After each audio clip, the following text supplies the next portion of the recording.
Hey guys, welcome to the brand new Delgado Photography YouTube channel.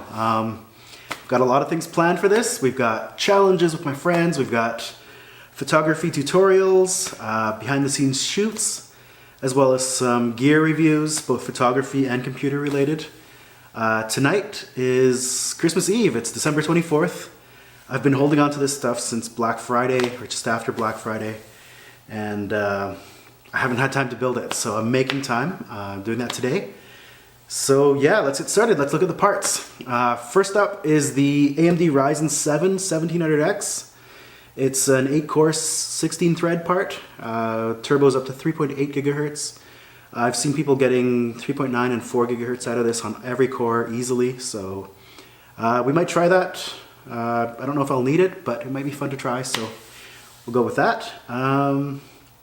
It's a pretty big upgrade from the AMD FX 8370 processor I've had for the last 4 or 5 years, so yeah, it's about time. This is on an Asus Strix X370F gaming motherboard. It's the reason I got it was not because of the gaming thing. I just like the color scheme on it. It's muted, it's black and white or silver. Should look good. There's no gaudy RGB bits everywhere. It's just one simple little strip, which will probably go white to match the video card. And yeah, Asus has a good reliability record. I trust them. I've used them in the past with no issues, so I went with that. Next is storage. I've got the Samsung 960 EVO SSD, NVMe SSD. It's fast. It's one of the faster ones out there, so that should be great for the OS and swap files, temporary files, my Lightroom catalog, things like that. I'm bringing my SSDs over from my current machine, which have my programs and my games and things like that, so that won't be the only storage source, but that'll be the fastest. I've got 16 gigs of G.Skill Flare X DDR4 3200 speed at CAS 14, so it should be nice and quick. Ryzen really benefits from fast memory, so I went with the fastest I could afford with the DDR4 prices the way they are right now. I'll probably add another 16 gig kit at some point. We'll see if I need it or not.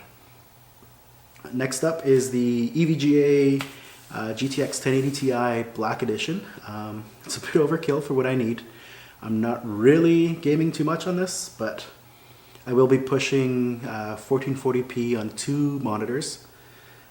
One is my Asus PA279Q ProArt monitor with 100% sRGB, 99% Adobe RGB, so that'll be my editing monitor. And then right beside that I've got an Asus PG279Q, the gaming version of the same monitor. Also an IPS panel with great color. But it overclocks up to 165 Hertz, so the frames that this 1080 Ti are going to be pushing out I'll actually be able to benefit from and see. So yeah, we'll see if my gaming gets any better. Well, I've got my doubts. Yeah, so the CPU will be cooled by this Fractal Design Celsius S36 liquid cooler. It's a 360mm radiator that'll be up front here with 3 120mm fans. It should be a pretty quiet. That's kind of what I'm going for here. The Fractal Design Define S case has got sound deadening material on the front panel, the sides, and the top here. So it should keep things quiet without too much of a thermal penalty. That's why I went with kind of the bigger overkill radiator here, just to make sure I'm not throttling myself at all. This will all be powered by the Corsair HX750 750 watt 80 plus gold or no platinum power supply. So it'll be really efficient. I won't lose a lot of that power being drawn from the wall to heat or noise from the fans, because the fans don't spin unless the power supply is really loaded, heavily loaded with the power draw from all these parts. But it should, rarely if ever, need to spin up. So yeah, that should be nice and quiet, basically silent. So this is my machine. I'm really looking forward to it. It's been a long time coming, and yeah, it's Christmas Eve, so I want to get started, get this finished, and play with it tomorrow. Okay, wish me luck. Alright, let the unboxing begin. First up, the X370F motherboard. There we go.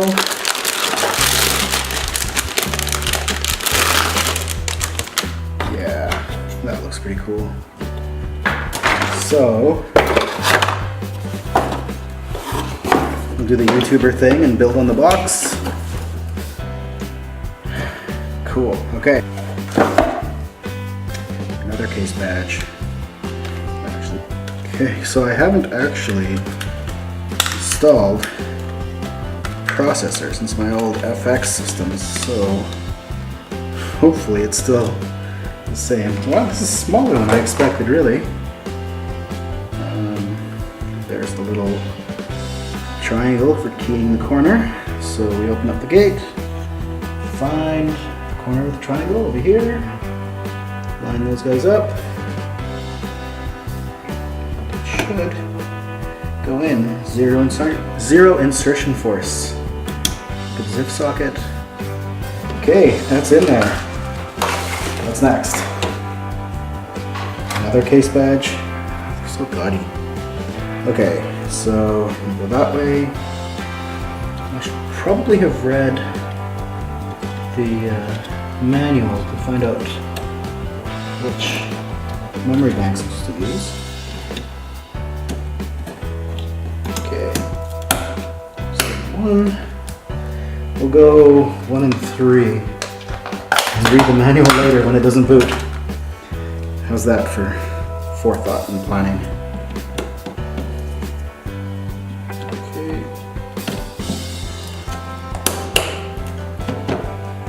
Good.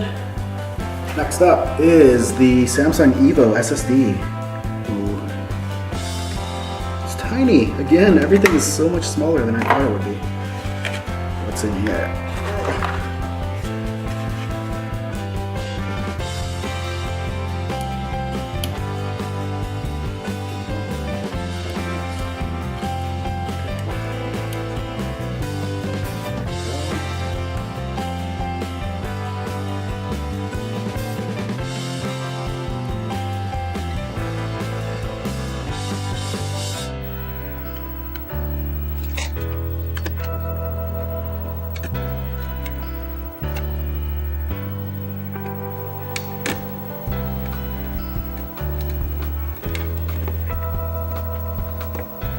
Con eso.